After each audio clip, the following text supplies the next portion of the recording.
Kalian tahu nggak sih kalau bakso, seblak, cilok itu bisa enak dan bikin kita ketagihan. Bumbunya itu loh yang bikin kita ketagihan, jadi pengen makan terus. Nggak heran kalau banyak yang disukai oleh orang-orang. Eits, tenang, mereka nggak masukin narkoba kok ke makanan kamu. Mereka hanya menambahkan zat aditif ke dalam bumbu itu. Apa itu zat aditif? Apakah sama dengan zat adiktif? Yuk kita pelajari. Jika kamu masak nasi goreng, tidak mungkin kan nasi goreng tersebut tidak kalian tambahkan seperti garam, bawang putih, cabai, dan kecap. Selain itu, jika kamu tidak terlalu suka manis, maka kamu bisa menggorengnya tanpa kecap.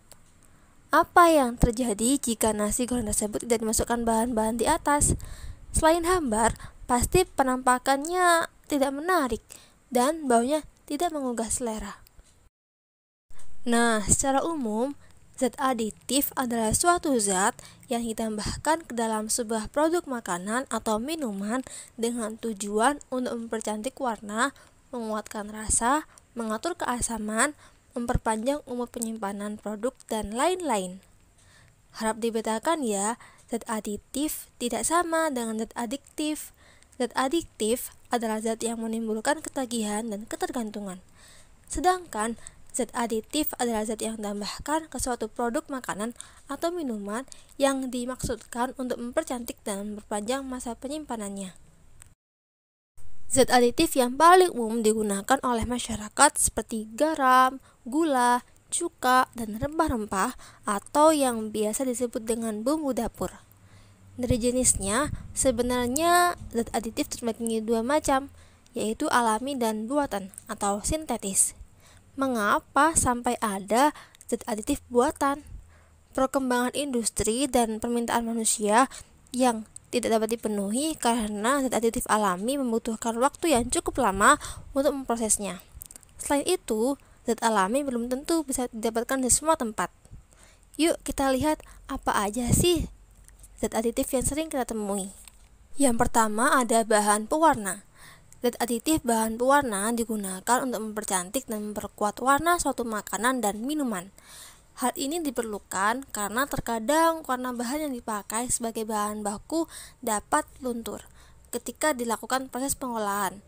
Nah, makanya bahan pewarna ini diperlukan dan dipakai dalam industri makanan dan minuman. Pewarna makanan alami ini biasanya didapatkan dari penggunaan bahan-bahan alami seperti warna kuning dari kunyit, hijau dari daun suji, atau merah dari buah naga. Penggunaan bahan alami ini tidak berbahaya bagi manusia, tetapi warna yang dihasilkan biasanya tidak terlalu cerah dan cepat pudar. Karena itu, industri sering menggunakan pewarna sintetis yang lebih kuat dan tahan lama dalam memberikan warna. Akan tetapi, jika dikonsumsi terlalu banyak, maka akan menimbulkan penyakit pada manusia. Contoh pewarna sintetis misalnya kuning FCF atau hijau FCF.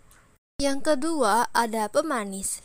Bahan ini digunakan untuk memberikan rasa manis kepada makanan atau minuman. Nah, yang termasuk pemanis alami seperti gula tebu, gula aren atau gula merah, dan gula kelapa. Gula ini menjadi manis karena di dalamnya terdapat senyawa sukrosa yang memberikan rasa manis kepada lidah. Tetapi gula alami ini mengandung kalori yang tinggi sehingga tidak dapat dinikmati oleh penderita diabetes. Oleh karena itu diciptakanlah gula sintetis yang rendah kalori dan dapat dinikmati oleh penderita diabetes seperti aspartam, sakarin atau siklamat. Yang ketiga ada pengawet. Pengawetan tujuannya adalah untuk memperpanjang kondisi penyimpanan makanan. Hal ini disebabkan karena tidak mungkin suatu makanan tidak mengalami proses pembusukan. Pembusukan dapat terjadi karena berbagai macam hal, seperti adanya bakteri dan jamur, serangan tikus, atau karena zat diproduksi itu sendiri. Misalnya pembusukan yang terjadi pada buah dan sayur. Pengawetan paling alami dan sederhana adalah membungkus bahan mentah dengan bumbu yang tebal, seperti rendang misalnya. Rendang dapat bertahan hingga 3 bulan. Yang penting dipanaskan setiap hari. Selain itu, Badan Pengawas Obat dan Makan atau BPOM mengeluarkan daftar pengawet sintetis yang dapat dipakai suatu produk di Indonesia. Berikut adalah daftarnya. Yang terakhir adalah penyedap rasa. Bahan ini digunakan untuk memberikan rasa yang berbeda kepada suatu makanan. Misalnya rasa asin dari garam, asam dari jeruk, manis dari gula, gurih dari kaldu ayam atau sapi. Itu adalah sebagian bahan penyedap rasa alami yang dapat didapatkan di dapur rumah atau tempat perbelanjaan. Tetapi, ketenaran semua penyedap alami ini akan kalah dengan penyedap sintetis berikut ini. Karena saking enaknya penyedap rasa sintetis ini, masyarakat terkadang memandang penyedap rasa sintetis ini sangat berbahaya, yaitu monosodium glutamat atau MSG. Atau kalian lebih mengenal penyedap ini dengan nama micin. Nah, sudah cukup ya pembelajaran tentang zat aditif kali ini. Semoga dengan penjelasan tadi kalian jadi lebih paham. Terima kasih, semoga bermanfaat.